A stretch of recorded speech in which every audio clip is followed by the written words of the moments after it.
Hi, it's me, Tim Dodd, the Everyday Astronaut. Welcome to a little bit chilly Vandenberg, California. I am here with a beautiful rocket sitting on a launch pad, and everything is looking fantastic. We are here today, of course, for Firefly's Alpha rocket. Everything's looking good, guys. Except for the fact that I'm chilly. Other than that, everything is go across the board. So things are looking fantastic. And of course, as we do here, actually, even before we do this, I did want to say a real quick to all of our friends and family that are in Florida right now. Our hearts go out to you. You know, obviously, Hurricane Ian has really put a damper on a lot of activities here. A lot of people here work very closely hand in hand with a lot of our friends out in Florida. So our thoughts and prayers are with you all. But hopefully we can see some good news out here on the West Coast with an exciting new rocket. So just know that we're thinking of you, and hopefully we can all see each other soon. So that being said, I think I'm going to take you guys over to a little website, everydayastronaut.com. And that's where we're going to go ahead and go through our pre-launch preview. So anytime you guys want to know anything about rocket launches and what's going to be happening, you can head on over to everydayastronaut.com and you can click on upcoming launches. And this launch today is what we're here to see. So this is FLTA 002 to the black. So subject to the launch window right now is September 30th, which right now it's funny because it's actually the 29th here, but it's going to be the 30th by the time this actually happens. Because it's going to be happening just after midnight here out on the West Coast. So you can see here our T clock in the top left shows us T minus 1 hour and 24 minutes. So that's fantastic. All things are looking good. So that's So that's at 7. Actually, it looks like maybe I swear I updated my website. It's going to be like, you didn't update. But it is the actual T0 time. The launch window is actually from 12:01 midnight until 2 a.m. midnight. But the T0 time right now on the clock is 12:07, so 7 minutes after midnight. But everything's tracking great for that. The mission name for this is FLTA 002, also known as To the Black. This is the second orbital launch attempt for, which rocket is this? This is Firefly Aerospace. So this is super exciting. I don't know if you guys were out here 2 weeks ago joining our stream when it was a daylight launch attempt.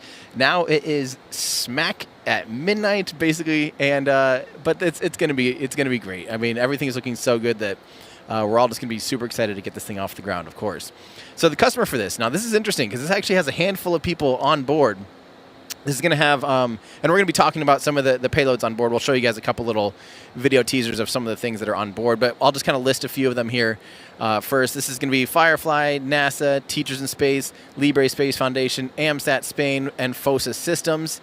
Now, the rocket for this is Firefly's Alpha rocket. And, of course, again, we'll talk about that in a second. The launch location for this is out at Slick 2 in Vandenberg Space Force Base, which is, of course, you'll notice I said Space Force Base. It used to be Vandenberg Air Force Base. Now it is a Space Force Base. Slick 2 is where the Delta II used to launch from.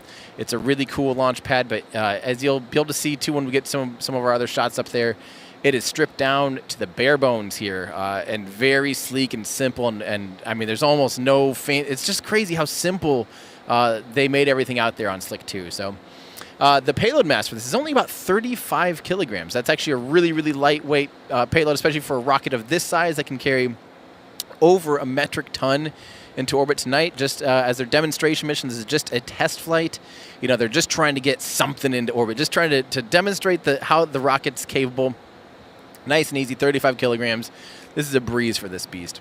Where are these satellites going? They're going to eventually end up at a 300-kilometer low Earth orbit at, and hear this, 137-degree inclination. So yes, this is flying retrograde. This is more or less flying almost backwards to the rotation of the Earth. Even though our latitude here, we're further north than you would be if you're in Florida at Kennedy Space Center. The difference here is we're, of course, on the West Coast, so you can't overfly land. You can't fly east from California without overflying, Santa Barbara or Los Angeles or Las Vegas. Some of these bigger cities, and, of course, with rockets, that's still considered a no-no. So therefore, when you're launching from Vandenberg, you either fly south or some corridor west, so you're flying over the Pacific Ocean, and that is the case today. They're flying a nice, safe, and simple trajectory at 137-degree inclination. So kind of different. I've never, outside of Firefly and these launches, I've never actually covered a launch that goes backwards. That's exactly what this does. Will they be attempting to recover the first stage? That is not a capability of Firefly's Alpha rocket. So therefore, the first stage will splash down into the Pacific. And also same with the fairing recovery. That is not a capability of the Alpha. So these are brand new fairings. Now the weather is currently, get this, 100% go. I don't think I've hardly ever heard that, especially out here at Vandenberg. But last I heard, 100% go. So that is just fantastic. Obviously, that's what we want to hear out here. So this is the second launch of the Alpha rocket. This is the second launch in total for Firefly, the company. This is the first launch of Firefly this year. This is the 10th launch from Vandenberg this year, and the 124th orbital launch attempt of 2022. Busy year, my friends. So yeah, we've got a few things here. You can see on our website we actually have a handful of the payloads in here. So the first one we actually have is Teachers in Space. And this is, we actually have a little video here to show about Teachers in Space. And I think we'll go ahead and show you that now. Maybe. I wish, like, so bad I could be like, here you go. Maybe either that or the NASA one. I'm not sure. Okay, we're pulling up Teachers in Space. Here we go. This is a little video about Teachers in Space.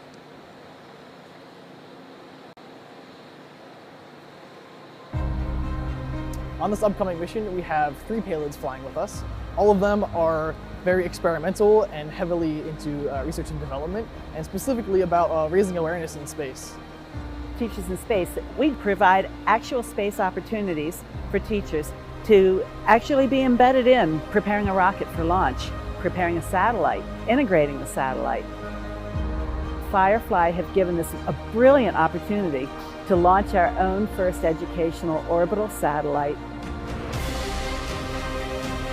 The idea behind Serenity was to build a carrier that we could use for student experiments. Now we're doing the ultimate test on orbit, and if it turns out to work, now we have a tool that we can put in our tool belt to help astronauts with radiation. We're putting a blockchain experiment into space. What we're looking for is to test how we can communicate efficiently from the Earth to a blockchain satellite, perform various types of transactions. This is the beginning of several types of experiments we want to do to test the limits of blockchains in space. I'm looking forward to the Serenity 4, 5, and 6. I want to see what those are going to look like and what experiments the students are going to bring. We want to give them the opportunity to put that on orbit and do something amazing. We are up and running between the teaching, the launching, and the receiving and analyzing and presenting of the data. And it's like we have our own space program for teachers.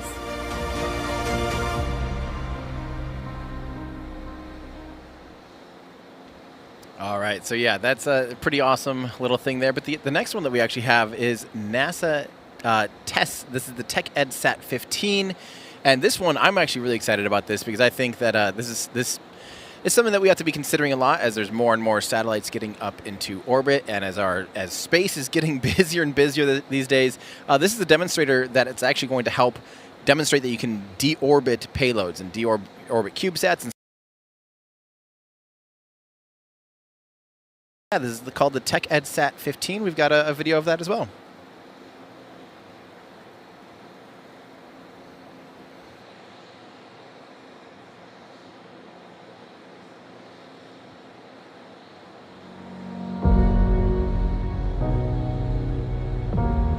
NASA's mission is to help stimulate and advance commercial space.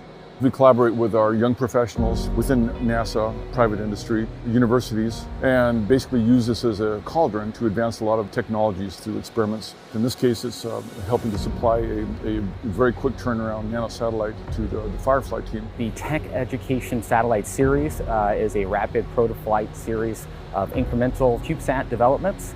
It's a good pathfinder for new launch vehicles, which helps reduce the risk that we have for other NASA missions. There's so much you can do with small cube satellites. I mean, we can help with climate change.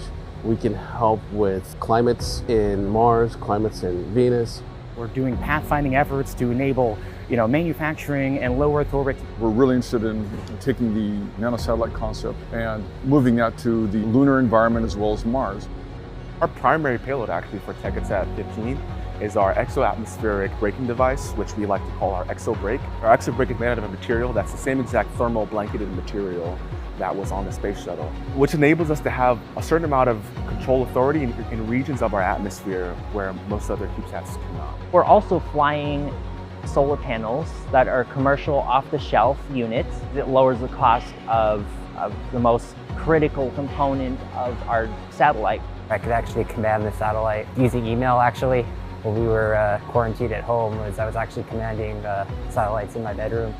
I got my aerospace engineering degree from San Jose State. You're taught very practical things from the get-go. That translated almost seamlessly into industry work, especially at NASA, and integrating here with Firefly. SJSU is in a very strategic location. Being next to NASA Ames Research Center and being near Silicon Valley, we have an opportunity to work with technology that's actually cutting edge and then be able to apply that in a space environment. My generation is involved in watching all the Apollo launches when I was a child, and always wanted to work at NASA and teach and be part of this. We have the job of turning science fiction into science fact. It's an opportunity for me to also work with our younger staff and excite them. They're going to define the next generation of space and space exploration.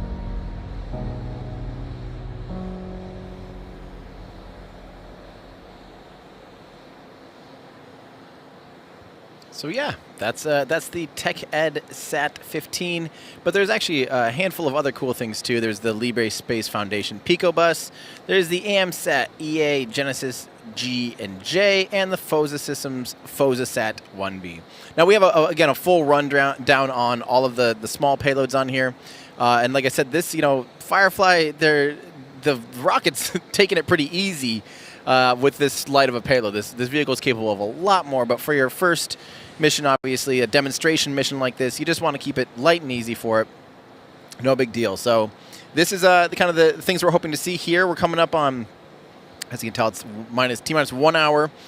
So we're well into the count, and we're going to hear commentary about terminal count for the go no go poll around T-minus 20 seconds. That's kind of the next time we'll be checking in with mission control and all that stuff. But yeah, there's if you guys want to read more about Firefly's Alpha rocket and all of the different things that it does and why it's cool and unique, and even the things that they've upgraded and changed compared to the first one, again, go to everydayastronaut.com, click on pre-launch previews, and everyone in chat, please say thank you to Florian for writing this awesome article, and to the rest of our website crew for just keeping this all up to date, which helps inform me. So yeah, thank you very much, website crew. It's pretty exciting to be here, guys. I got to say, one thing to keep in mind here, this is a demonstration mission. This is still a new space company with a rocket that you can see the condensation on it this time. That's cool. We couldn't see that out when it was warm the other day, but it's a lot chillier today. I'm keeping my hands in my pockets with a hand warmer, even it's that chilly. And you can see the condensation, the ice buildup on the outside of the rocket. But yeah, the fun thing to remember, we're actually witnessing, it's not very often that a rocket company is going to show us, let us put 4K cameras on one of their very first launch attempts ever. I mean, this is still a developmental rocket. This is still a brand new system. So they're showing us everything, which is just super exciting for me.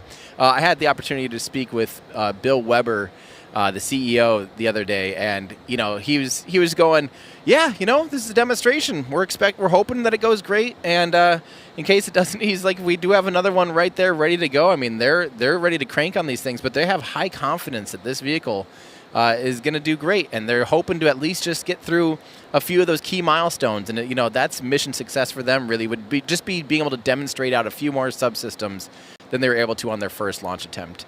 And yeah, frankly, I mean, having been up close and personal with it, everything's looking fantastic.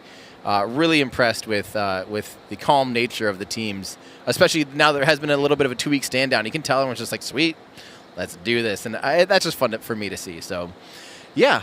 Oh, there we go. We got a little shot of mission control there. So we got all the teams there. So far, as far as we know, they're working no issues, which is, again, pretty amazing for a company this young to be able to be doing that. So let's get to a few of your guys' questions and things like that, too. Let's see. I saw a couple really great questions, and I wanted to make sure. First off, like this one. Hopefully we were able to address this during the pre-launch preview. But just in case you're wondering, and just in case you didn't notice, in the top left hand of the screen, Slick 2, Vandenberg Space Force Base. So to answer Benevolent Misanthrope, where is this one launching from? It is launching from Vandenberg Space Force Base in California. I like to normally say in sunny California. That is absolutely not the case right now. And it is unfortunately fairly overcast as well. So there is a decent chance that, our cameras here, I don't even know if it's worth showing you our camera from our point of view, because from here it's actually, the cloud layer is fairly high, so we might actually get a few seconds of it, but I don't think our tracking cameras will have a great shot. But luckily, there's our shot right now. So there's a chance that rocket's going to light up the sky for us for about 3 seconds as it clears the mountain. You can kind of see the glow there. But that's about all we get from right here, unfortunately. But the good news is we have our cameras there at the pad. We also have the ranges. They have some infrared cameras that are able to see through clouds and things like that, which is great. That's what that is. Believe it or not, I know that doesn't look like much for a shot, but that will cut right through clouds and provide good telemetry and tracking. So, everything is looking good here on our end. So, really excited about that. So let's answer a few more questions here. So this is a great question. This is a question that I'm excited to answer. This is from Wyatt Leonard asking, how does it fly considering it has no visible control surfaces? Is it all the engine gimbal? And that's exactly right. If we get back to a shot of the rocket, I don't know if we have that pulled up here, maybe the one that even shows the engines per chance, if we can pull that up on screen. That's what's really cool about this. You'll notice that there's 4 engines, and in opposing pairs, they are just a single axis gimbal. So one set of engines can gimbal kind of your pitch axis, and the other 2 can do your yaw axis. But the cool thing is, if you do them in opposite, you can control roll. So the whole engine and the whole rocket steers completely via the gimbals, via the thrust vectoring of the rocket engines. And that's the cool thing about that, is that's obviously how you steer the vehicle when you're outside of the atmosphere. Because, some rockets you might see, some fins or some things to help. Like the Saturn V had some stubby little tiny fins at the base of the rocket. And, that rocket was a whole different piece altogether. But those fins like that are only helpful in the lower portions of the atmosphere. As soon as the rocket gets at higher speeds and out of the dense part of the atmosphere, those fins are just dead weight. So you might as well have a rocket be controlled entirely via the engine gimbal. So that is something that this rocket's doing, and having it be only single axis on opposing pairs, it's actually really simple. And I talked to their former CEO, Tom Marcusic, about that in an interview that I had with him last year. Just kind of asking, have you guys thought about making it, dual axis on each engine? And he's like, no. He's like, in the rockets, you got to cut out the it's nice to have idea. You can't just constantly be like, it'd be really nice to have, dual axis gimbals on each engine, because you end up just adding weight and you just cut away from your payload capacity. So the Firefly is really interested in just making a really simple rocket, trying to strip it down to the bare necessities, which is why their rocket is actually capable of over a metric ton to orbit. Actually, a really cool, I gotta give them a shout out to their website. If we go over to firefly.com and look at their website, this is a really cool, shows you kind of the insides of the rocket and everything. So yeah, Firefly Aerospace, if you just search it on Google, you'll find it, and you'll notice that, so the payload to LEO, the number quoted here over a metric ton, 1,170 kilograms, that would be if they were launching from the East Coast, and they do actually have a launch complex out on the East Coast that is currently not ready yet until they demonstrate that this baby is ready to go. But the payload out here, what we'd be looking more for is the SSO, so that's sun synchronous orbit or polar orbits. It'd be more like around almost 750 kilograms. So this is at the upper end of what you can expect from a small sat launch vehicle. That's for a small sat launcher. That's quite a bit. So. That's pretty awesome. And you'll see, too, on their website, of course, we're seeing the oceans with a very, very, very weak spoon for a very long time. Eventually, you do develop those tides, and they follow, they're because of the moon. But on Earth here, like when you're launching a rocket, the amount of gravitational pull the moon has on it as you're getting into low Earth orbit is very minuscule. I'm not sure if they even have to take it into effect because you're so far outside of the moon's gravitational influence. But I would be happy to be wrong about that. I don't know if our Discord channel has any more information on that because I might be very wrong. This is okay. So again, yeah, I did talk about this, but I love talking about this stuff from Flow. How are the engines lit? They do engine ignition with TTEB. So triethyl aluminum, triethyl boron, pyrophoric. When it comes in contact with oxygen, it will ignite. And then that's how they get stable, the combustion running, and then they start flowing more and more fuel into it, and that's how they ramp it up. Oh, interesting. Thank you. I gotta pull this up here. HL fan in our Discord says the weight change should be about 3 in a million. So yeah, it's very very minuscule compared to basically everything else. So let's see. I'll try to answer a few more questions here. Oh, this is awesome hearing from Scott Manley. Scott Manley up the coast, up in near San Francisco in the Bay Area. Delta 4 was fun last Saturday. Scott was able to catch it with his own eyeballs. That looked like an awesome launch. I mean, Vandenberg is just such a cool place. It's full of such great history. And unfortunately, we can't show you beautiful views of the rolling hills and stuff here today because it is night and it's a wee bit foggy. But, you know, honestly, it's just gorgeous. And Slick 6, where the Delta 4 Heavy took off from the other day, is just such a beautiful launch pad. And, you know, we talked about it last time on stream that is where the space shuttle was potentially going to be launching from. We did find out this hangar behind me here that you see in the shot is not a space shuttle. We were told by a few people that they were going to process the space shuttle in there, but we were wondering, there wasn't enough room for the vertical stabilizer. There is actually a NASA meatball logo in between those two lights that you might barely be able to make out. But this hangar, although it's huge, is actually really, really, really big. Not big enough to fit the vertical stabilizer. So, yeah. But it's like, you know, the Vandenberg Space Force Base is just incredible. And there actually is a video that they sent us that maybe we could be queuing up here in a second. And we'll tell you more about how the range operates out here because, yeah, there's some just awesome stuff that they do out here at Space Force. And the whole 45th out here has just been amazing to work with. So, yeah, but it's Slick 2 here, you know, where they're launching from today. That was previously a Delta 2 pad. We have, so that's actually on the north side of the base. On the south side of the base, there is Slick 3, which is where Atlas is going to have one more launch from here. Then it'll turn over to a Vulcan pad. Then there's Slick 4, which is where SpaceX launches Falcon 9 from. And then Slick 6 is also down here. I'm sure there's a 5 there somewhere. But Slick 6 is where the Delta 4 Heavy launched from. And Delta 4 Heavy, again, or Slick 6 should have had a space shuttle with, you know, they actually mocked it up with Enterprise out there. But yeah, Delta 30 out here. Space launch Delta 30. So, yeah. Sorry, what was that? We do have the video? Or okay, cool. Yeah, let's show that video from the 30th. Vandenberg Space Force Base's top priority is to assure access to space and safety for all of our launch partners, including Firefly.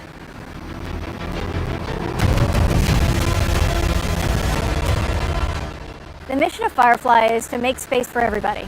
And what that means is to allow access to space for even the smaller payloads. We're here at Slick 2 getting ready for our second flight of the Alpha vehicle.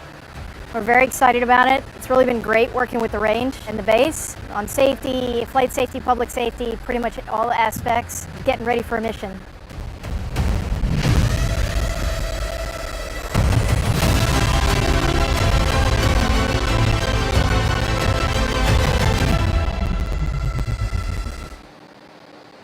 And yeah, what's really cool here with the 30th is, you know, they're the ones providing the tracking assets too. So our cameras can't see in infrared. Our cameras are visible light cameras, as most cameras are.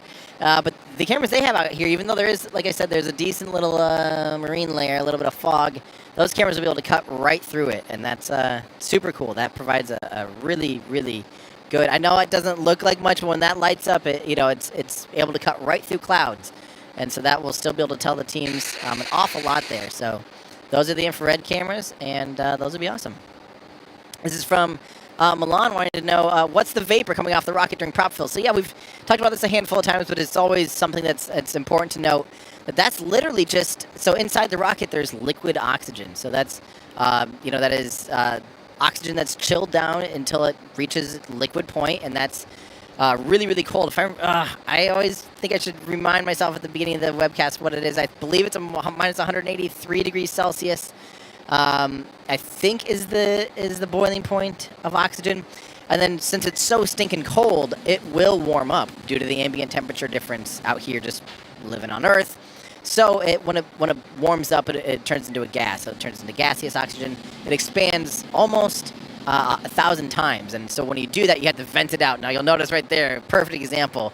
They're venting out all of the gaseous oxygen so that it doesn't, rupture the tanks, which is obviously vital.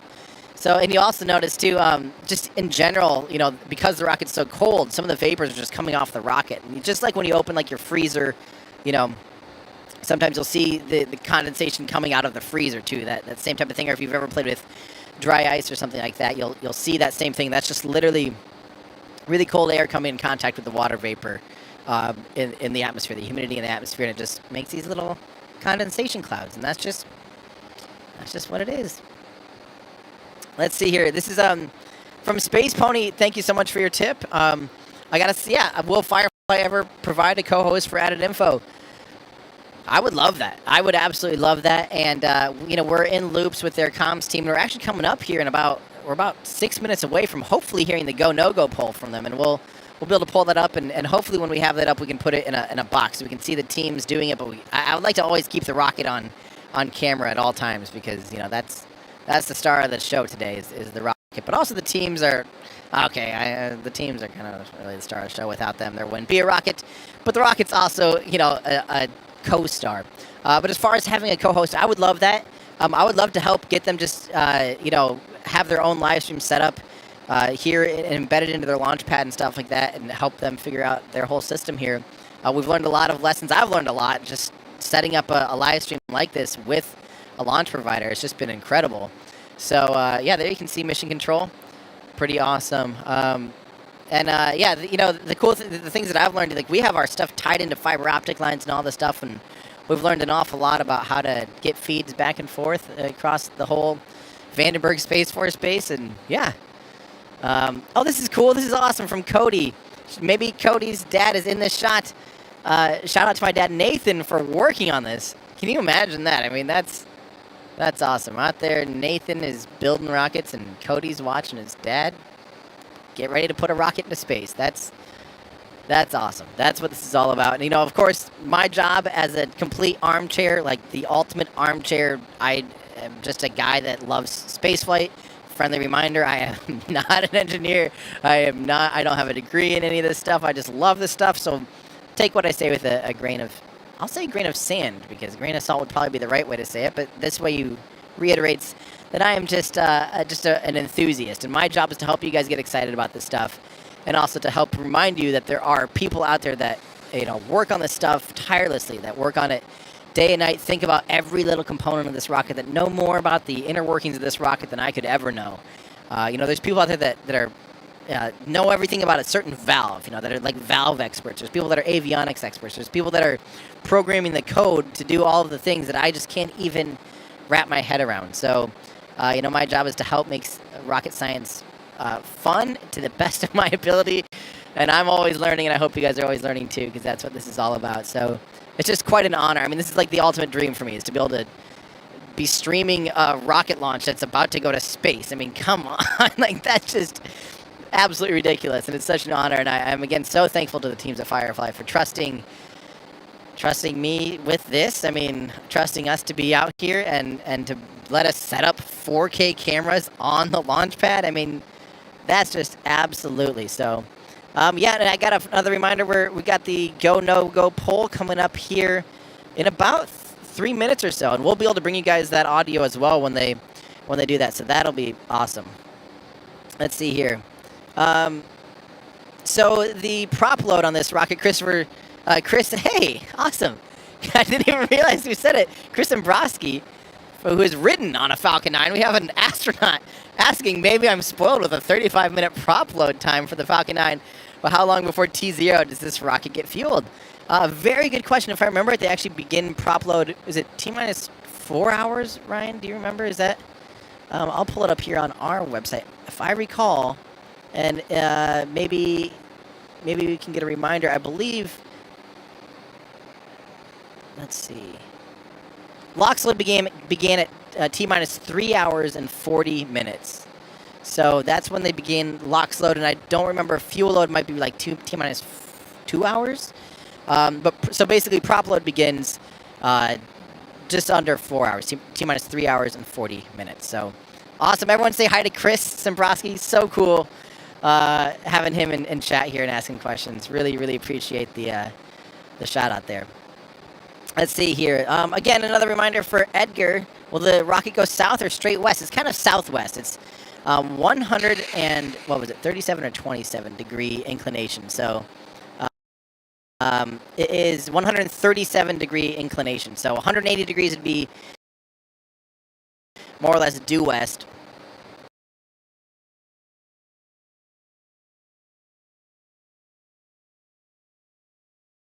But of course, when you factor in the rotation of the Earth, when you're flying a little bit of they're flying a little bit southwest, it'll turn the rotation of the Earth ends up kind of moving the trajectory a little bit even more east, but it's flying pretty darn southwest. So it's retrograde. It's actually going against the rotation of the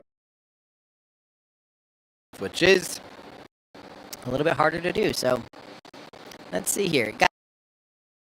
Gotta say thank you to Bob Brink for becoming a member. That helps us continue to do what we do here.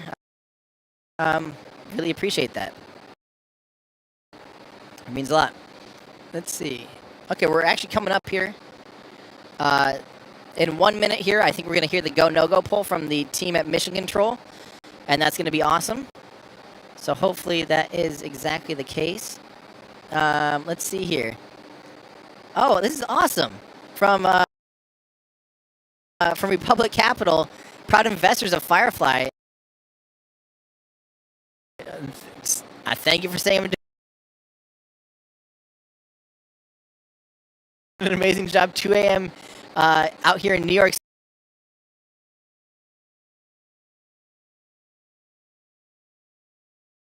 Man, they got it's gonna be.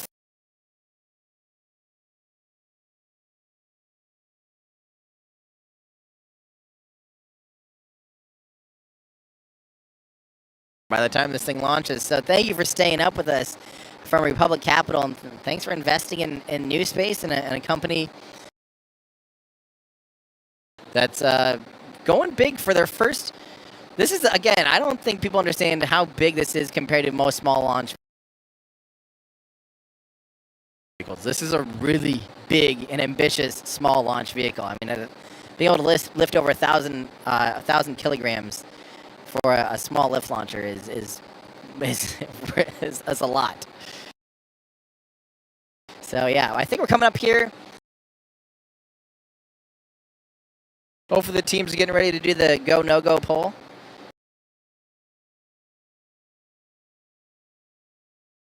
And we'll be able to bring that on air and show you guys Mission Control as they go through that.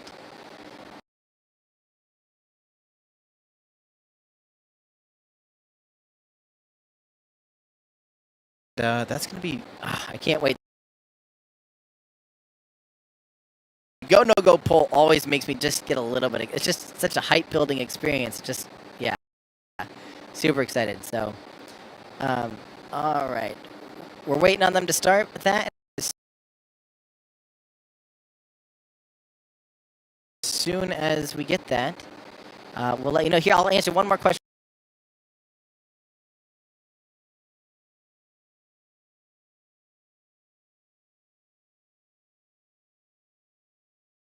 Spencer, will this launch be visible from LA? It might be. It will be, depending on weather for you, if it's clear skies or not, you might be able to catch it a little bit, but it is flying a little bit more west. So, all right, here we go. Stand by for the go no go poll from Mission Control. Go. GSW. Go. GNC. Go. Prop.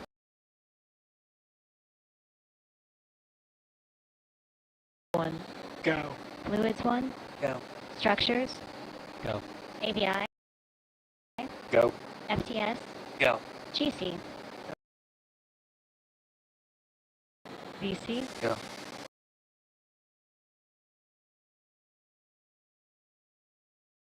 MEM. Go.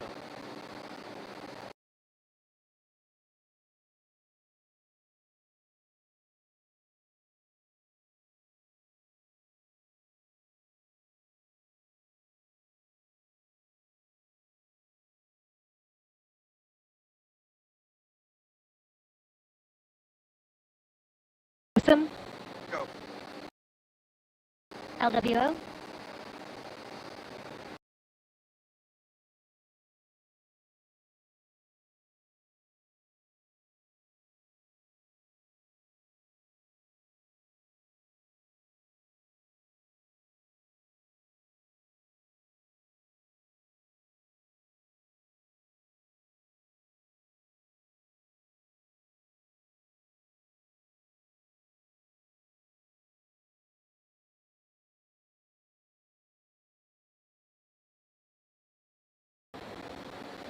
Launch.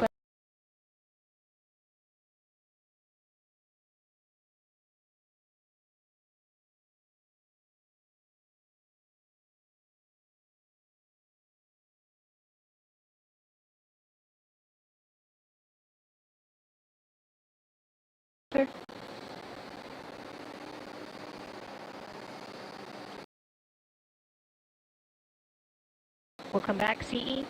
Go. LD. LWO.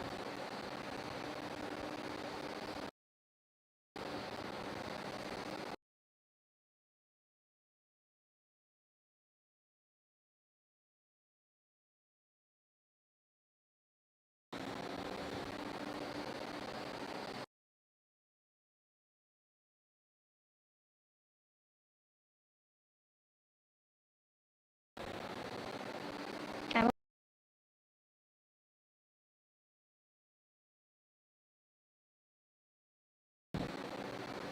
VC, please put the vehicle state machine into flight mode. Copy that.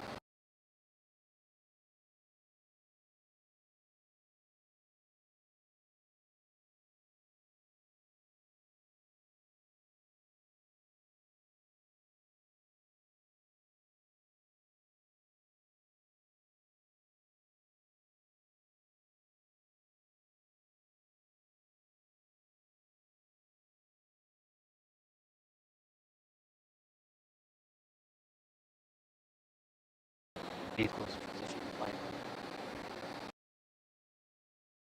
Transition vehicle to flight mode. Thank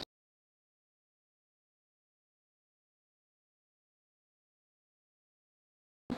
Prepare hydraulics for terminal count. Verify set.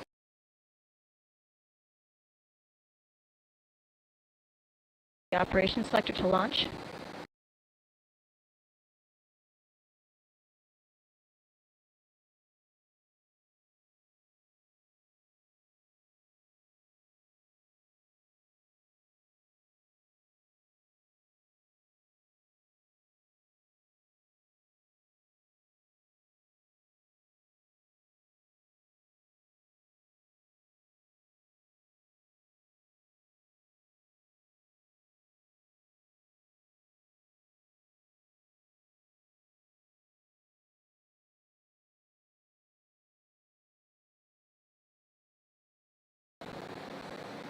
Copy, can confirm vehicle status, vehicle launch. Opposite.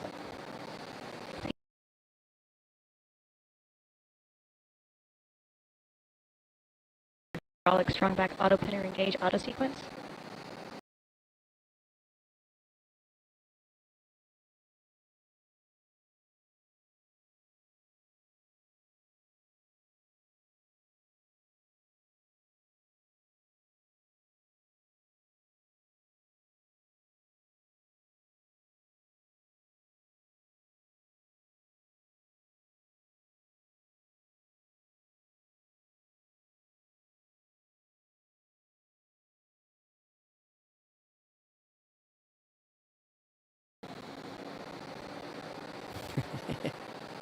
Copy running. Hide SB auto pinner engage. Please announce when we get positive pressure.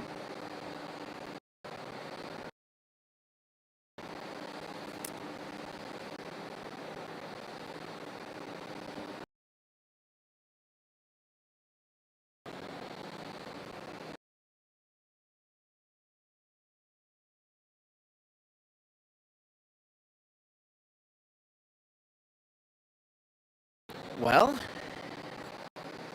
I think we're still waiting.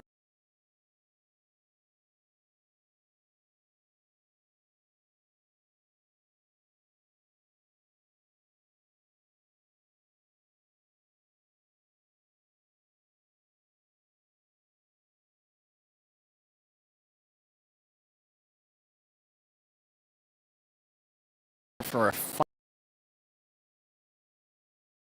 from mission director, from launch director.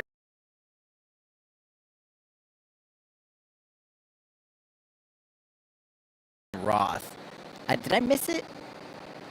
Or were they still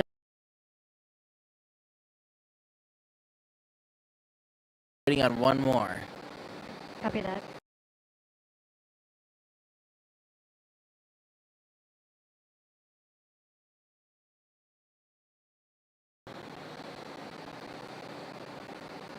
They did put the rocket into.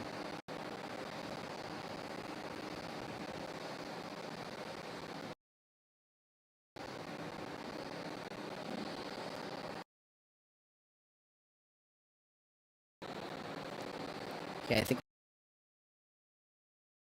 we're just waiting on one more go. I see auto pair engage auto statement complete.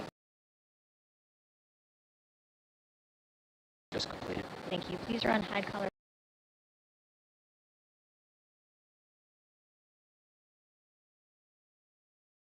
But hopefully we hear back soon on whether or not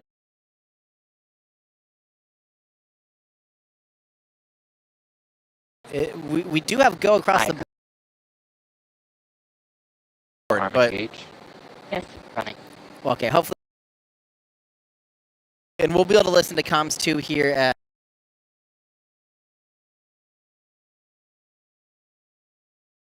After this, until about T-minus 10 minutes, we'll be able to bring it back in.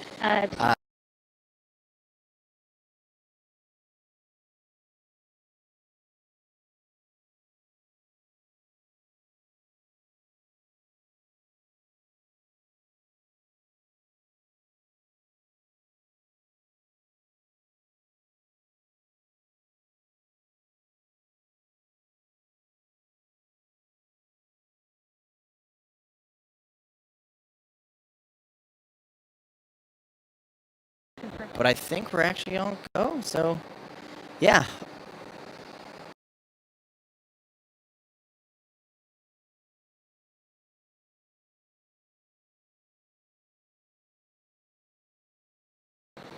All right, so we'll keep going here, answering a few more of you guys' questions.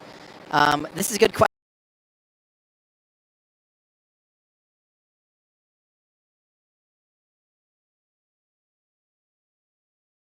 From Jeff Do 83, how far are we from the rocket? So actually our vantage point here, we're about 7 miles. So what is that, like 11 and a half kilometers? 11 kilometers or so. We're a decent ways out. But we had to be tied into the fiber lines here.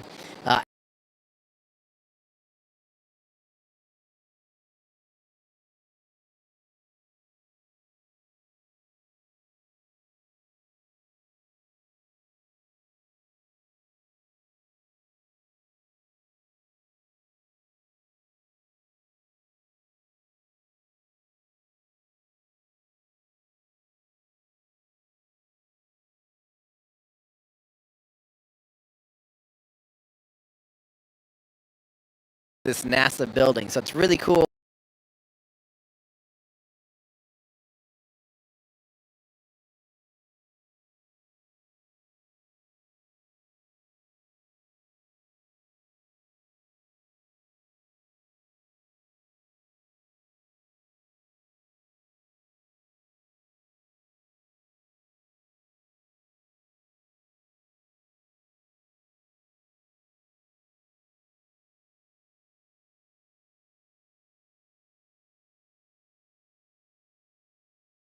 We're at, again, the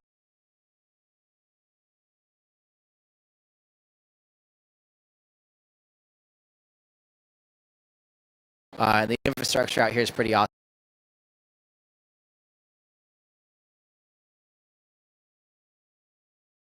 So to be able to have 5. Okay, we have a official go.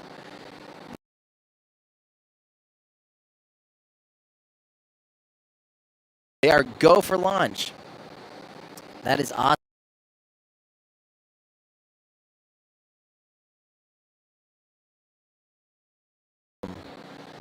All right.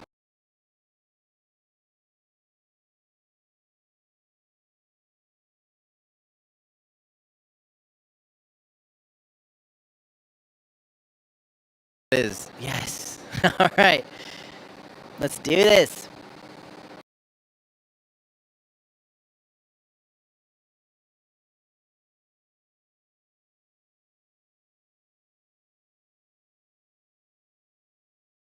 Ryan, you ready? You freezing? Yes, this is awesome. Okay, we are go for launch. Coming up here, you can see Ryan on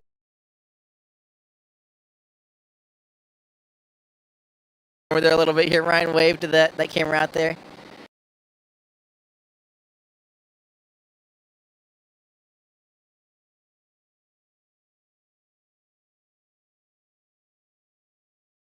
Ryan Chalinsky from Cosmic for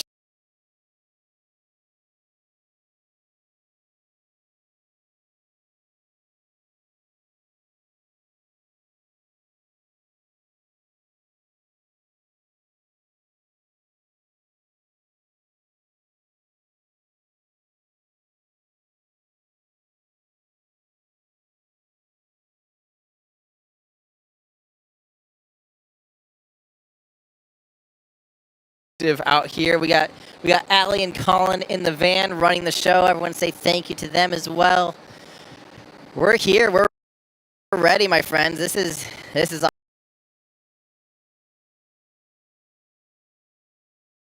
the rocket's looking good. We are go, go, go.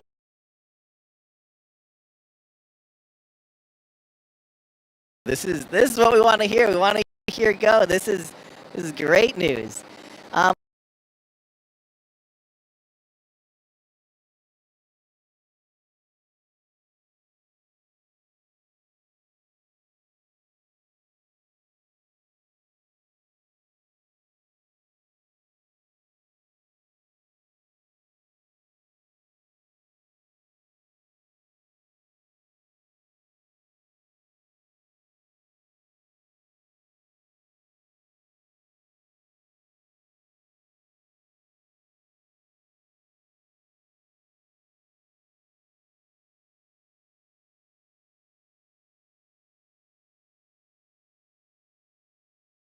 This is a good question, actually, from Prashant asking why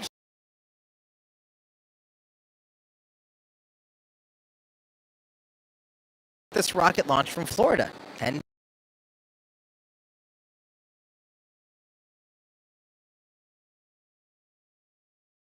it can.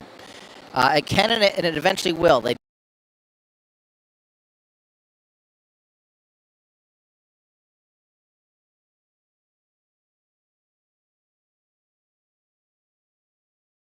have a lease on a pad out there at Cape Canaveral Space Force Station, and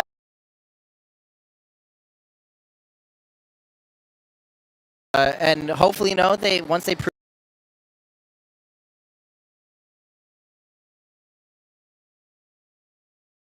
out the rocket's good to go, they'll have operational launch pads on each coast, because obviously here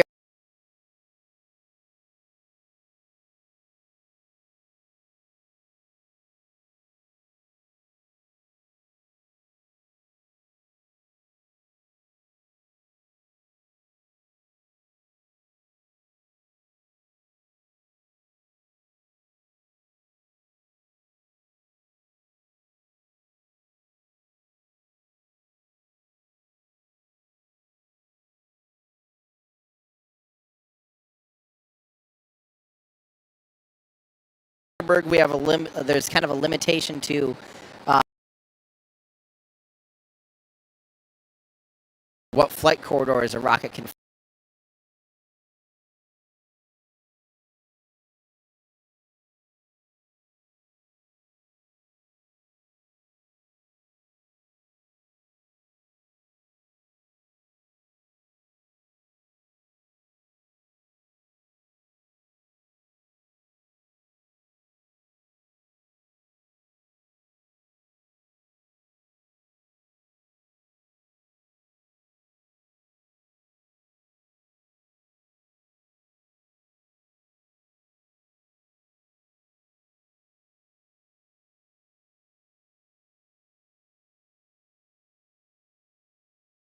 fly. So currently this can really only fly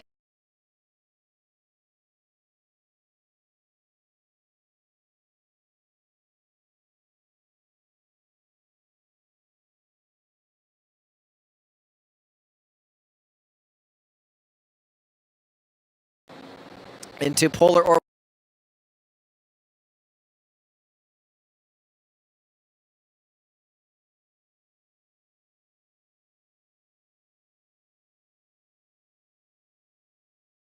Or in this case, a retrograde orbit. If you want to fly into a more equatorial orbit,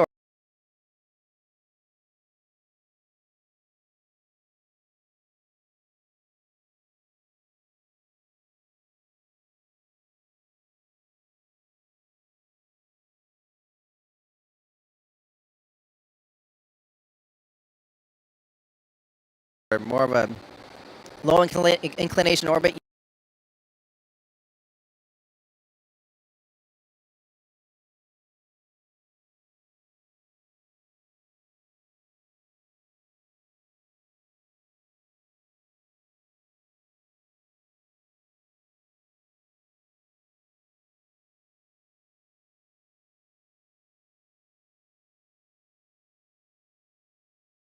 do want to launch from the East Coast.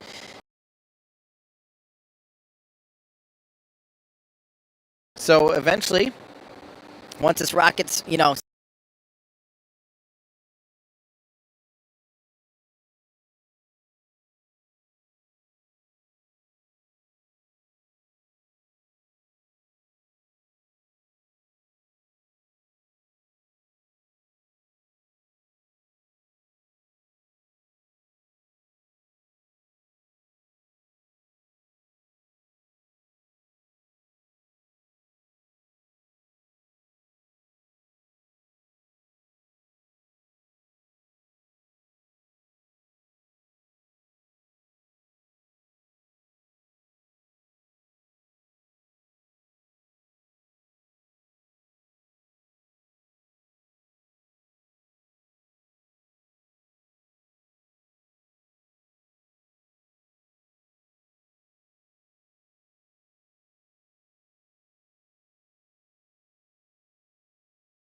certified, ready to fly. They will continue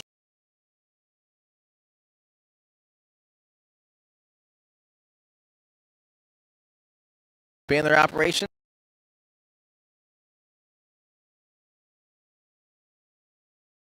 A launch pad in Florida as well. So, heck yeah. Thank you so much for the tip. I really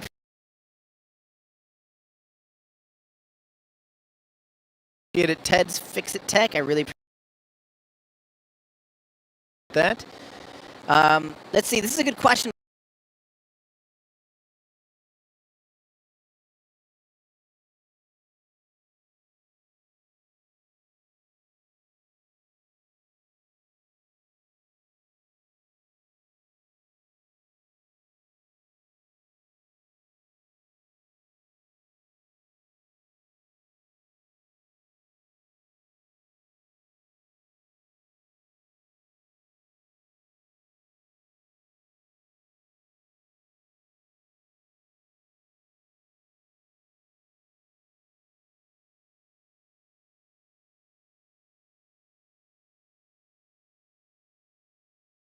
Matthew Garb again. How far away?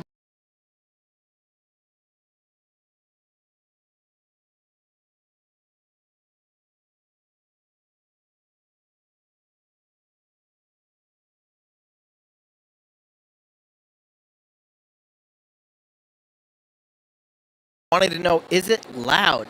I don't expect it to be too loud. I'm hoping we can hear it this close, but it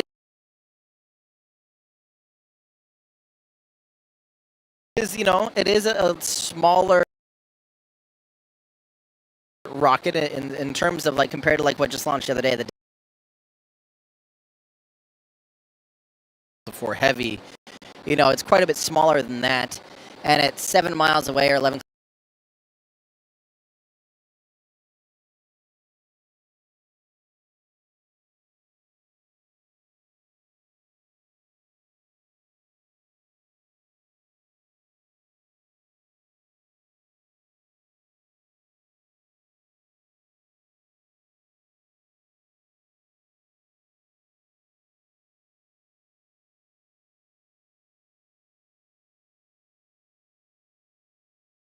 Ish. I expect to hear it, but I'm not sure if it'll be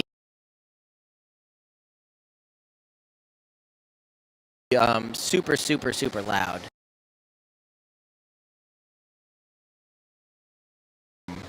Yeah. That's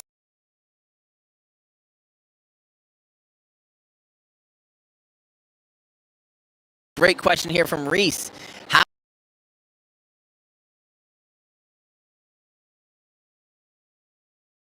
Reaver Lightning engine cooled? Is it regenerative or passive?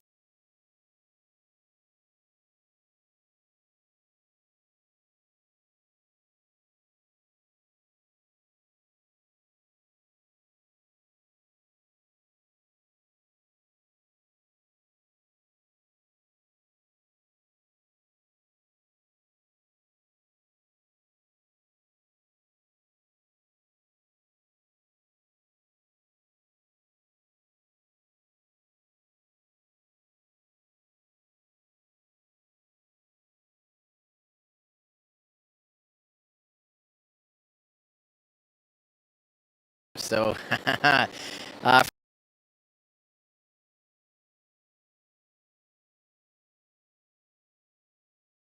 those of you that don't know, I did a video deep diving on how you cool a rocket engine, how you keep a rocket engine from melting. And yeah, the Reaver engine and the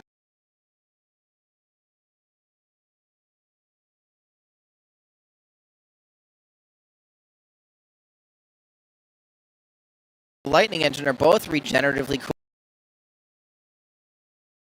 engines. So that's pretty awesome. Those are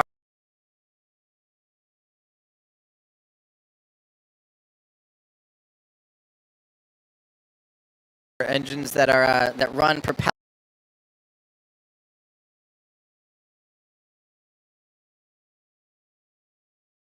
through them. And then they also, of course, most engines actually also use a little bit of film cooling. So the actual injector face will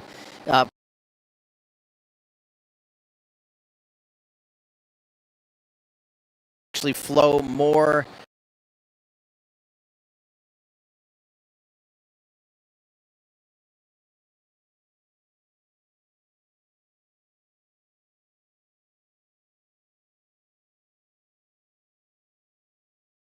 fuel, more fuel rich on the outside. So it kind of makes a little bit of a barrier there between the main combustion process.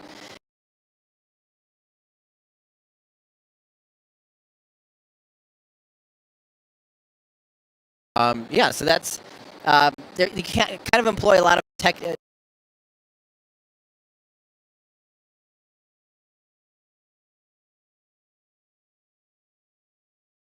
tactics, but the engines are regeneratively cooled, so they do run fuel.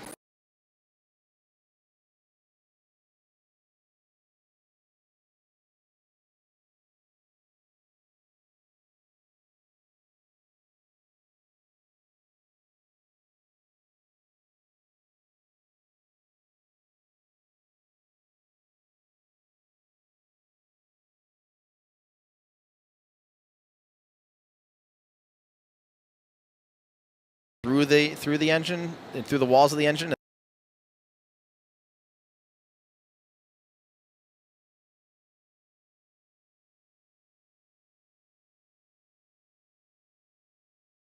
That's what keeps it cool. So, oh, this is awesome. Thank you so much from Ted's Fix-It Tech again from Omaha. Hey, Midwesterner. Let's see here. This is from Samuel. Assuming this launch goes well, what's next for Firefly? Do they have a payload?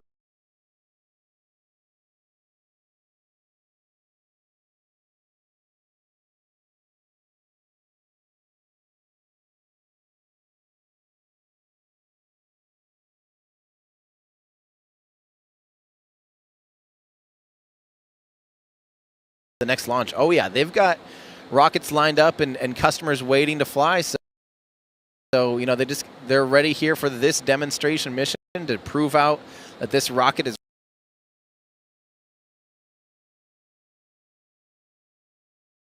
customers, and you know this is a big milestone.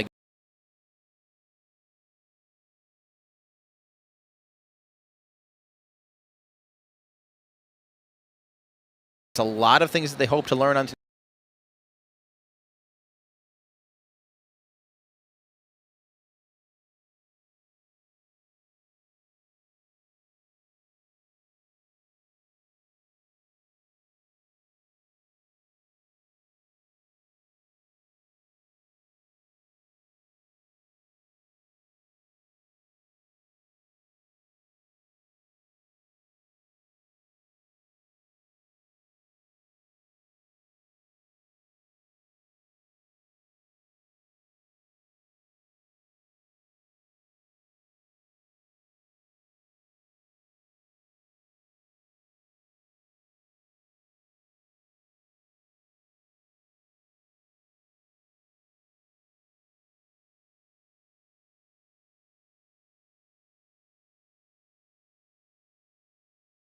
Mission. This is a test flight. This is, you know, think of this in the same vein like when we saw SpaceX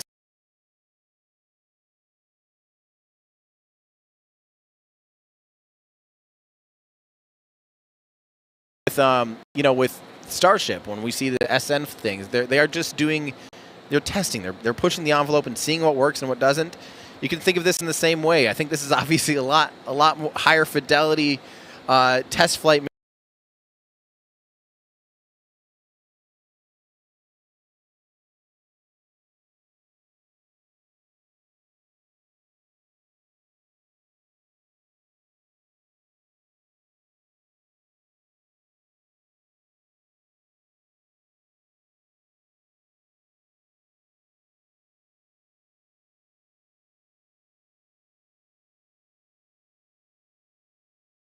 Compared to some of those Starship vehicles that we've seen, but